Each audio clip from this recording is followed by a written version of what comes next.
नमस्कार दोस्तों, स्वागत है आपका नए ब्लॉग में नीरज के कारवां।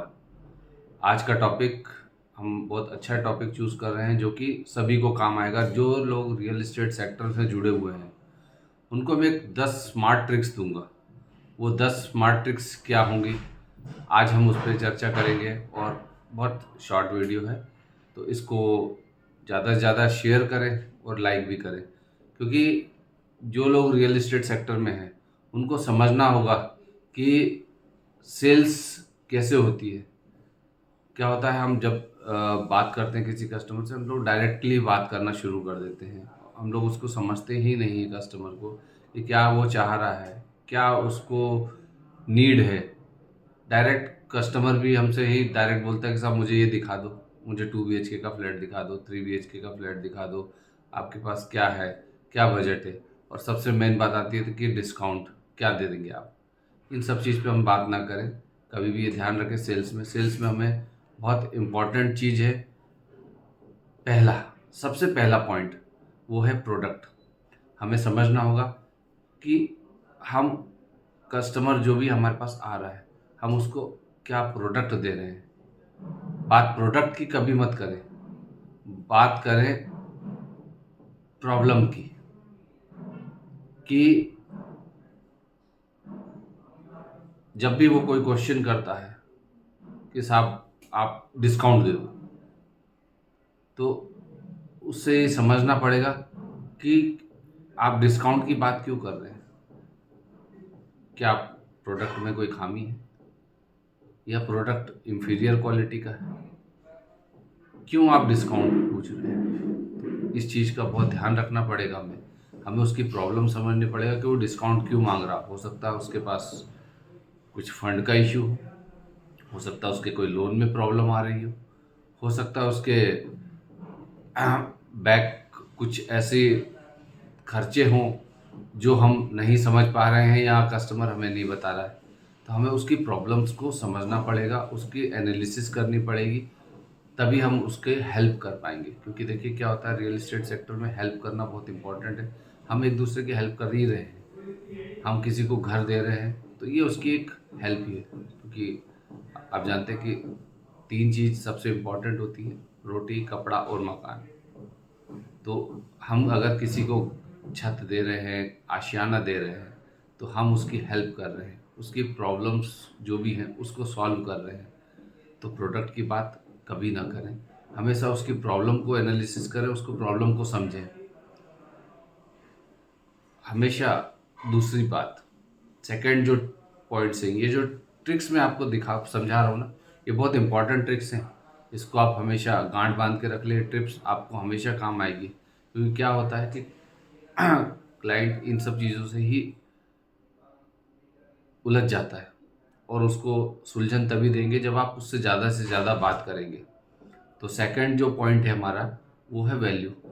कस्टमर को हमेशा वैल्यू करें, हमेशा उसको ऊपर रखें, उसको समझाएं कि सर कोई भी चीज़ अगर बात करते हैं किसी भी, क्योंकि देखिए हमेशा घूम फिर के एक ही बात आएगी, पैसा पैसा पैसा। तो हमें उस पैसे की जो वो खर्च कर रहा है उसको बेनिफिट करना है कि सर आप जो पैसा लगा रहे हो बहुत अच्छी जगह लगा रहे हो। उसको ये सब रियलाइज़ करें कि जो हम प्रोडक्ट आपको दे रहे हैं या मकान हम आपको दे रहे हैं ना, ये गारंटेड माल दे रहे हैं।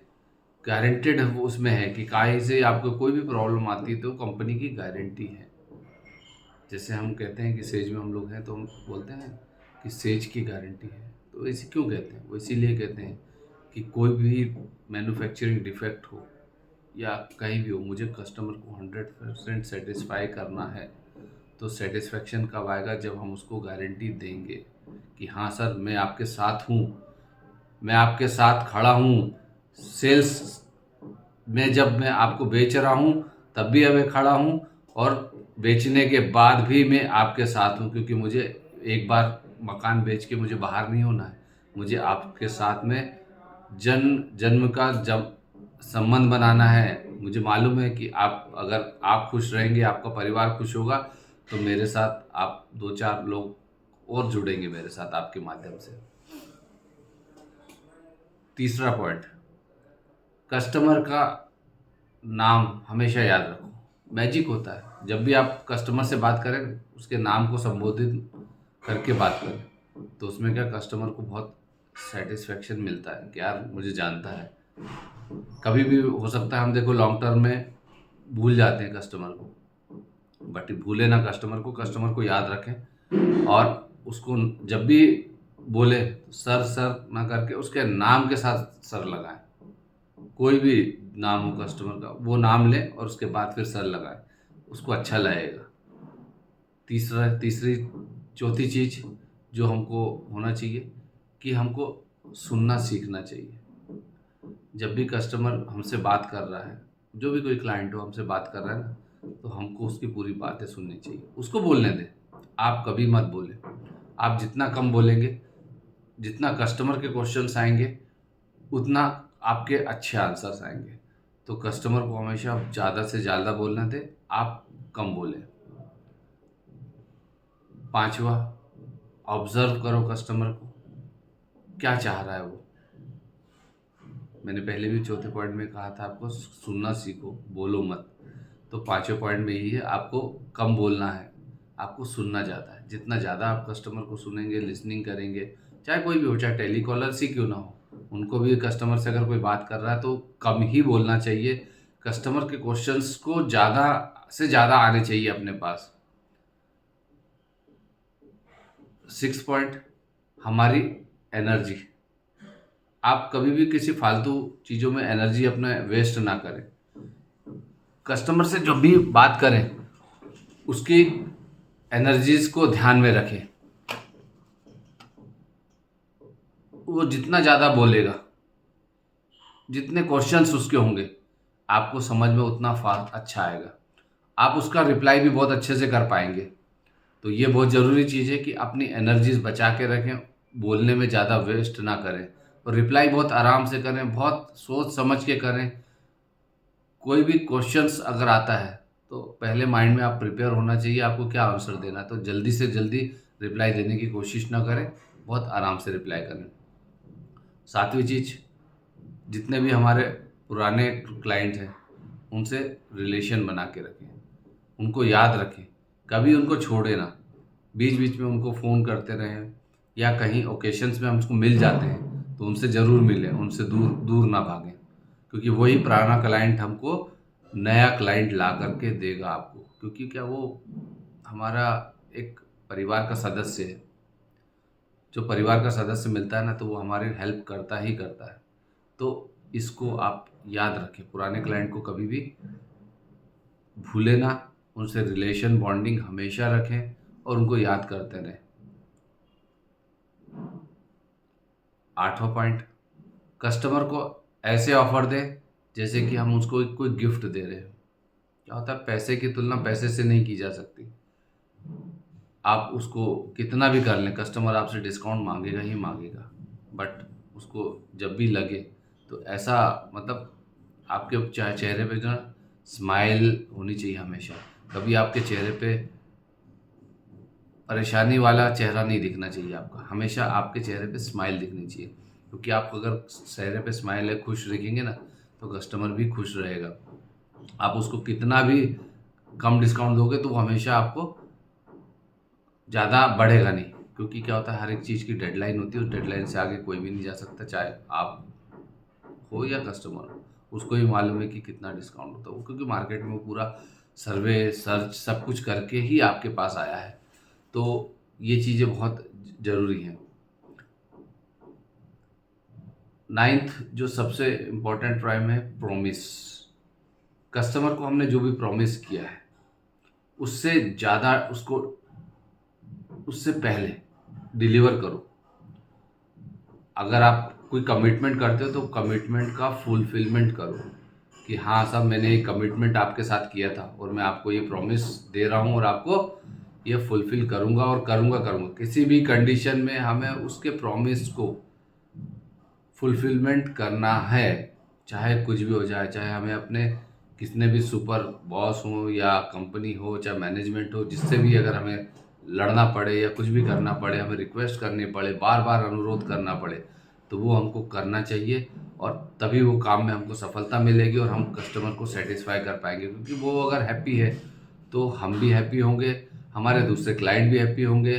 क्योंकि क्या होता है, जब ये कस्टमर्स जब इकट्ठे हो जाते हैं, एकजुट हो जाते हैं, तो उस वक्त क्या होता है कि सब एक दूसरे के बारे में बात करते हैं, यार मेरे को तो इस पर्सन ने मुझे मकान दिलाया था, मुझे इस पर्सन ने मकान दिलाया था।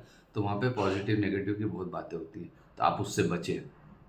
आप ज़्यादा से ज़्यादा कोशिश करें कि आप कस्टमर को हैप्पी करें, उसको जो प्रॉमिस किया था उसको डिलीवर करें, टाइम पे डिलीवर करें। सबसे बड़ा और ये सबसे इम्पॉर्टेंट पॉइंट है, ये 10वां नंबर का पॉइंट है हमारा। हमारा जो कस्टमर है उसको अपने प्रोडक्ट, अपनी उसका एक ब्रांड एम्बेसडर बना लो। कस्टमर हमारा जब ब्रांड एम्बेसडर बन जाता है ना, तो हमें सेल की ज़्यादा चिंता करनी ही नहीं पड़ती, क्योंकि सेल अब कौन करता है, हमारा ब्रांड एम्बेसडर करेगा। आप बड़े बड़े टीवी पे ऐड देखते होंगे, तो उसमें क्या रहता है, उसमें ये रहता है कि एक फिल्म स्टार्स को ले लेते हैं या किसी को ले लेते हैं और प्रॉपर्टी उनको देती हैं और उसके अगेंस्ट उनसे ब्रांड एम्बेसडर बना करके उनके उनसे हमारी ब्रांडिंग की जाती है मार्केट में। तो ऐसे ही कस्टमर को चुने जिसका नाम काफ़ी हो मार्केट में, जो काफ़ी सर्कुलेशन में हो, जिसको लोग काफ़ी जानते हैं, जो वायरल है पूरे मार्केट में। तो हम ऐसे कस्टमर को चुनें और उनके थ्रू हमारी पब्लिसिटी कराएं, उनके थ्रू हमें कुछ ना कुछ उनको नए नए वीडियोस, क्रिएटिव्स, हमारे जो भी चीज़ आती है वो सर्कुलेट करेंगे, तो वो भी हमें आगे सर्कुलेट करेगा और उनसे हमें नए कस्टमर्स मिलते रहेंगे, मिलेंगे। तो ये ऐसे 10 पॉइंट है कस्टमर को इम्प्रेस करने के, जो आपके बहुत काम आएंगे। ये 10 ट्रिक जो मैंने आपको बताई है ना, इसको आप गांठ बांध लें और इसी पे फॉलो करें। आप छोटी छोटी स्टोरी टेलिंग्स करें, जब भी कस्टमर से मिलें तो पैसे की बात ना करें, आप लोकेशन की बात करें, आप उनसे उनके परिवार की बात करें, आप उनसे दूसरी बातें करें। क्योंकि क्या होता है, पैसा जहाँ आ जाता है वहाँ पे बात बिगड़ जाती है, क्योंकि पैसे ही बिगाड़ता भी है और उसमें कस्टमर को सेटिस्फेक्शन भी कभी नहीं मिलेगा, क्योंकि हमेशा पैसा ही पैसे को काटता। पर हमेशा हमें ध्यान रखना है कि हमें कस्टमर को प्रोडक्ट की नॉलेज देना है, उसको वैल्यू देना है, कस्टमर को हमें याद रखना है, क्योंकि यही एक मैजिक है। लिसनिंग बिल्ड ट्रस्ट, क्योंकि सुनना सीखो, बोलो मत, सुनना सीखो। हमें कम बोलना है, हमें रिप्लाई, अपनी एनर्जी जो है वो रिप्लाई में कम से कम वेस्ट करनी है। जितने भी पुराने क्लाइंट हैं उनको याद रखना है, ऑफर ऐसा दो कि गिफ्ट दे रहे हैं हम, वो याद रखे हमें को जीवन पर। प्रॉमिस अगर आप करते हो तो उसको डिलीवर टाइम पे करो और हर कस्टमर को अपना ब्रांड एम्बेसडर बना लो। ये मैंने बहुत अच्छे शॉर्ट टिप्स आपको दी हैं, इसको फॉलो करो और नीरज के कारवा चैनल को ज़्यादा से ज़्यादा लाइक करो, सब्सक्राइब करो और आप देखो एक ऊंचाइयों पे सेल्स में, क्योंकि देखिए सेल्स में आपको बहुत गुरु बैठे हैं, बट आपको ऐसी टिप्स जो कि एक एक्चुअल टिप्स होती हैं, मार्केट वाली टिप्स नहीं होती है, तो मैं वो आपको टिप्स दे रहा हूँ, तो आप इसको फॉलो करो। और आप कुछ सीखना चाहें तो मुझसे बात भी कर सकते हैं, मेरा नंबर लिंक में दिया जाता है, तो आप कभी भी मुझे कॉल करके बात कर सकते हैं। तो मिलते रहेंगे नए ब्लॉग्स में, नीरज के कारवा में। Thank you for watching, have a good day.